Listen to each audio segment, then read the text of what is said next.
Let's talk next about altered stitches and how you can use them to your advantage. We're going to navigate and find the blanket stitch again. It's hiding in our quilting stitch folder. And it's stitch 1309 on this Bernina 590.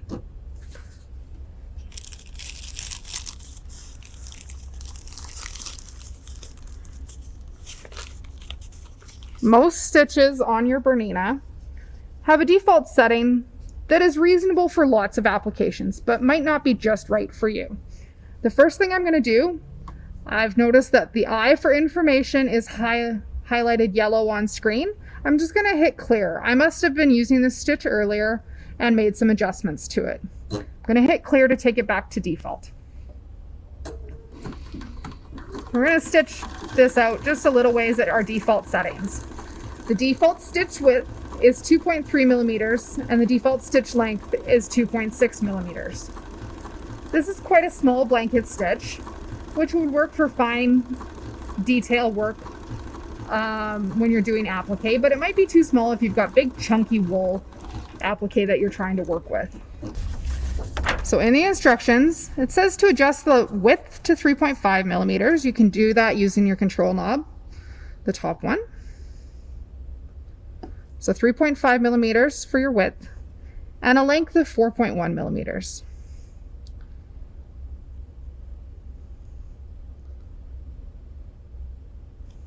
The 4.1 is shown on screen. And then we can stitch this all over again.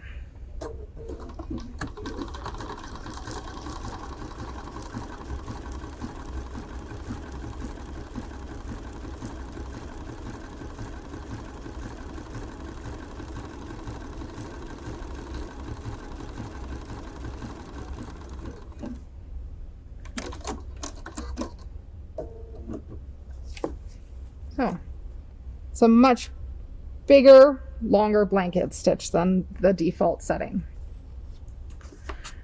We could keep the same width and go back to default. We could touch the screen on the stitch length setting and touch just the stitch length setting to take it back to default instead of clearing all the changes made to that stitch.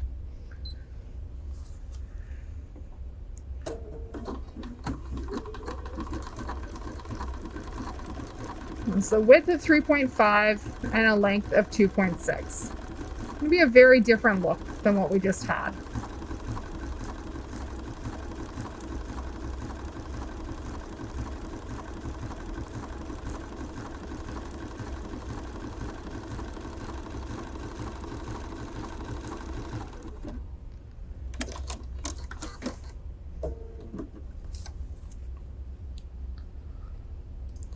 From here, the instructions in the workbook tell us to keep this stitch on screen and continue on to the next page.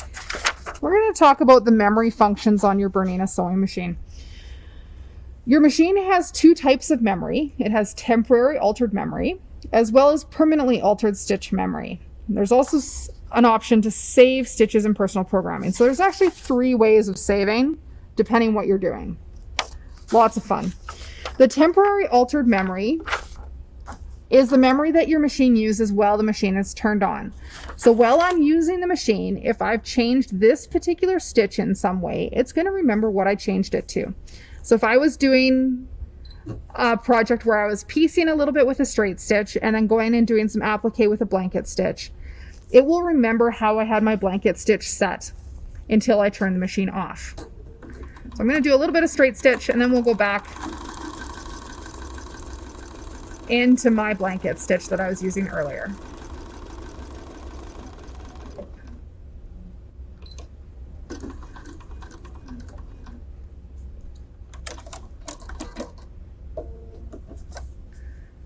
That was my straight stitch. And now I'm going to go back to my blanket stitch.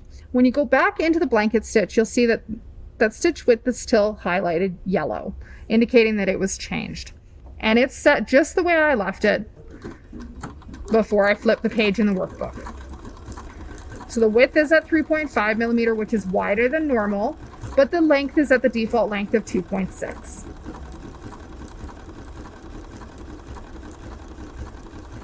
The temporary altered memory is great for those projects where you need to do a little bit of one thing and then a little bit of another, and you're going back and forth all through the whole project.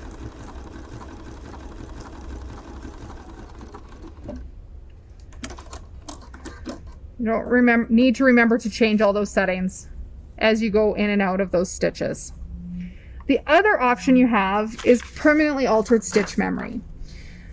So if you know that your project with your blanket stitch here that you have set up this way is going to take you, I don't know, 3 or 4 sewing sessions over the course of the next 2 weeks.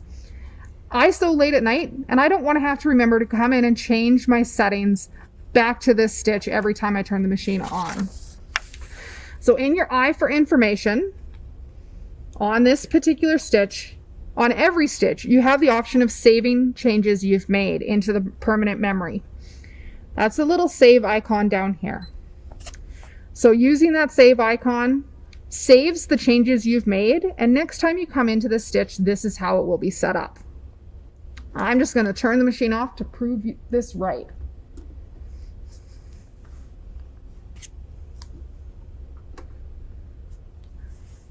When I come back to my favorite little blanket stitch, it's going to be just the way I like it.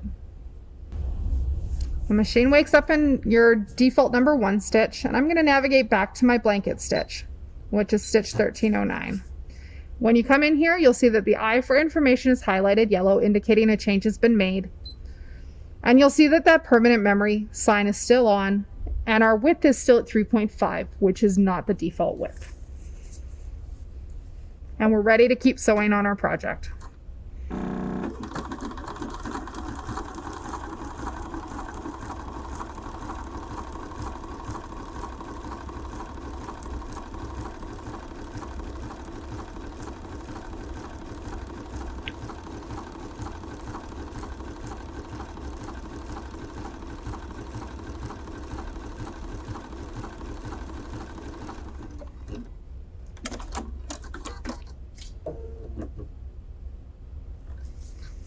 Just the way I wanted it.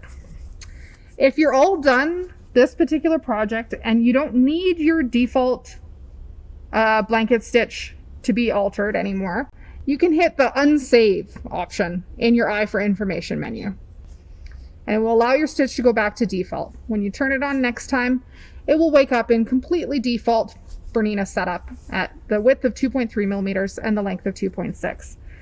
That permanent altered memory is available on all sorts of machines as listed in the new owner's workbook. Another option that you have is saving stitches in your personal program.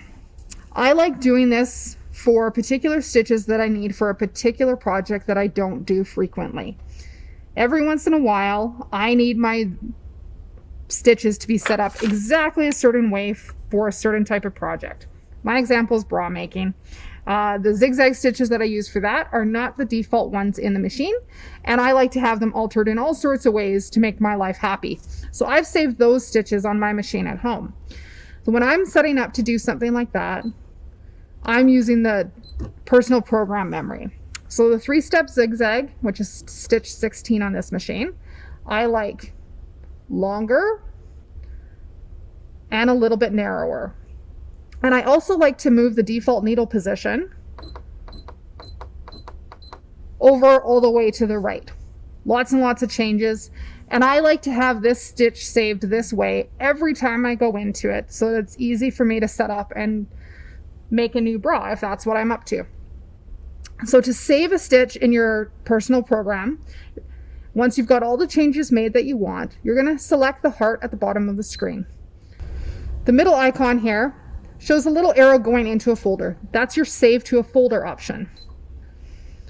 You have 4 folders to save your personal stitches into. I'm just going to pick the first one, and I'm going to hit the check mark. So now I know that this particular stitch is set up that way, and I can find it again. I'm going to go do some other sewing first. I'll go back, pick another stitch, doing a little bit of straight stitch, and then going back to find my personal save stitch. I'm going to go back to the heart, and using the up arrow on top of the top folder, you'll be able to open a save stitch. I know that my number 1 folder for me at home is those particular stitches for bra making, and there's my stitch my 3-step zigzag with a width of 5.2 and a length of 1.45. And it's all the way over in that left-hand needle position where I like to sew for this setting. Easy to find, easy to set up again. If you want to remove something from your personal saved memory, you can hit the garbage can, which is the third option in there. And then select the folder where the thing is that you don't want, and hit the X, and then just a green check mark to confirm that you're going to get rid of it. So if you're all done with that, you never need that stitch saved that way again, you can make it go away again.